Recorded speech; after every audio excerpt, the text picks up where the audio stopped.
Haleluya, saudara yang dikasih Tuhan. Senang berjumpa saudara di hari ini. Dan hari ini saya ingin berkata, Tuhan Yesus tetap menyertai kita. Tuhan Yesus tetap menolong kita. Haleluya. Saya akan berbicara tentang Elisa yang juga adalah seorang manusia. Nah, saudara, bagaimana dengan Elisa dan menjelang hari kematiannya? Kita akan melihat hal tersebut dalam Alkitab. Sebelumnya kita berdoa dulu. Terima kasih Bapa Sorgawi, kami akan merenungkan kebenaran-Mu di hari yang baru ini. Tuhan menyertai kami, Tuhan bukakan rahsia-Mu, dan Tuhan biar apa yang kami renungkan membangkitkan iman dan pengharapan kami bahwa sesungguhnya Allah mengasihi kami. Dalam nama Yesus kami berdoa, haleluya, amin. Nah saudara yang dikasih Tuhan, siapa yang tidak tahu Nabi Elisa? Seorang nabi yang besar yang bisa saya katakan membuat banyak mujizat. Dan bahkan orang mati pun telah dibangkitkan.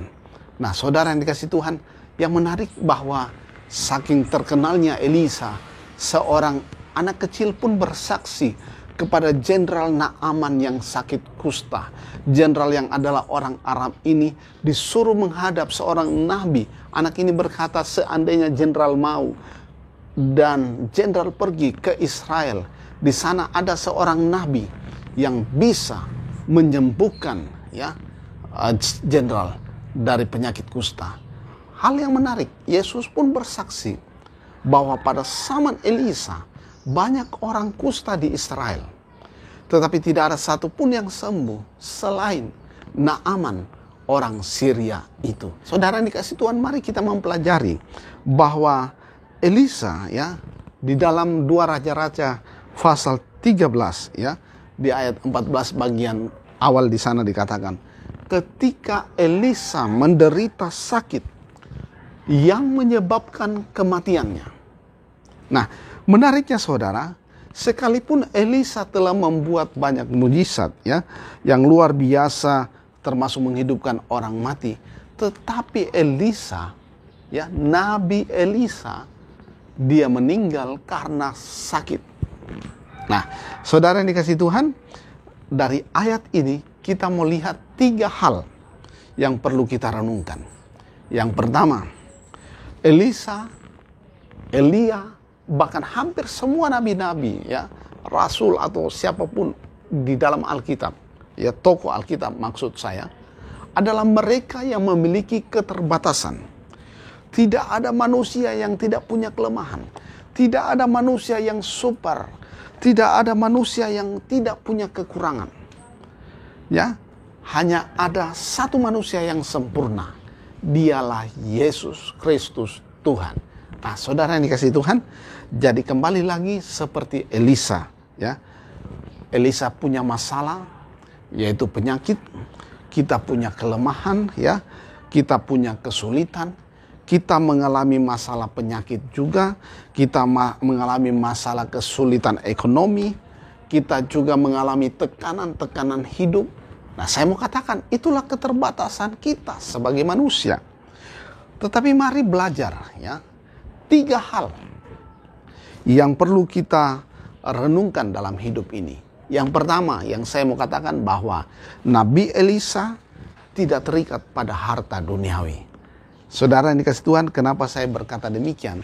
Waktu Naaman sudah disembuhkan, setelah dia merendamkan dirinya di sungai Yordan, dia datang membawa harta dan Elisa menolaknya.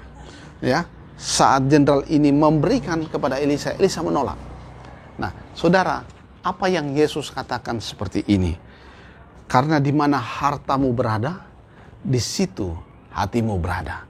Saudara, harta kita yang terutama adalah Yesus Kristus Tuhan. Amin. Yang percaya katakan amin. Dan oleh karena itu biar hati kita melekat hanya pada Tuhan. Haleluya. Hal kedua yang saya ingin memberitahukan kepada saudara, Elisa tetap melayani Tuhan.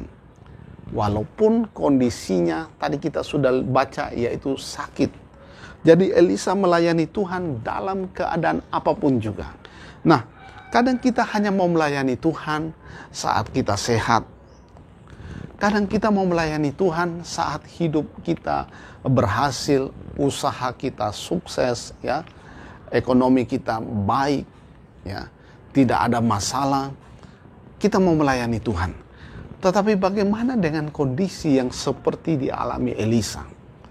Elisa telah mempertontonkan satu iman yang sungguh hebat, yaitu dalam segala keadaan dia tetap melayani Tuhan. Haleluya. Saudara yang dikasih Tuhan, apakah kita masih mau melayani Tuhan kalau kondisi kita tidak menguntungkan? Apakah kita masih mau mengasihi Tuhan kalau keadaan tidak memihak kita? Mari kita renungkan. Hal ketiga yang saya ingin bagikan di hari yang baru ini, Elisa tetap jadi berkat.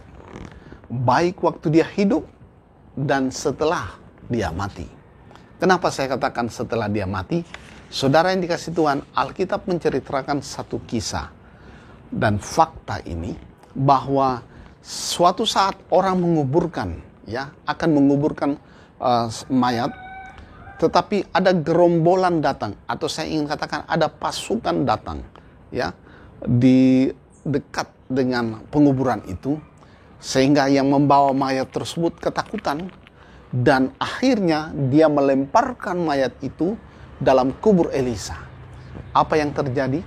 Mayat itu mengenai tulang-tulang Elisa. Dan Alkitab berkata, akibatnya orang yang tadinya mati, yang kena pada tulang Elisa itu, orang tersebut bangkit kembali. Nah, saudara yang dikasih Tuhan, saya mau berkata sederhana seperti ini. Allah bisa memakai segala media untuk menyatakan mujizatnya. Saudara yang dikasih Tuhan, kebanyakan dari kita biasanya saat seseorang itu meninggal, baru saat itulah banyak cerita-cerita tentang kejelekan dari orang tersebut. Tetapi melihat peristiwa Elisa, sampai dia mati pun jadi berkat. Filipi 1 ayat 22, Paulus berkata, tetapi jika aku harus hidup di dunia ini, itu berarti bagiku bekerja memberi buah. Nah, saudara yang dikasih Tuhan, hidup ini harus memberi buah. Buah apa yang diperlukan dalam hidup ini? Itulah buah pertobatan. Buah yang bisa dinikmati oleh semua orang. Kalau kata-kata kita dulunya memaki, kata-kata kita dulunya tidak jadi berkat, sekarang setelah kita hidup di dalam Kristus, kata-kata kita harus memberikan pengharapan pada orang. Kata-kata kita harus menguatkan orang lain. Kata-kata kita harus menjadi berkat bagi banyak orang. Kita belajar dari Elisa 3 hal ini. Yang pertama, Elisa seorang nabi yang tidak terikat dengan harta duniawi. Yang kedua, Elisa tetap melayani Tuhan dalam segala keadaan. Hal yang ketiga, Elisa tetap jadi berkat dimanapun dia berada. Haleluya. Tuhan Yesus memberkati saudara.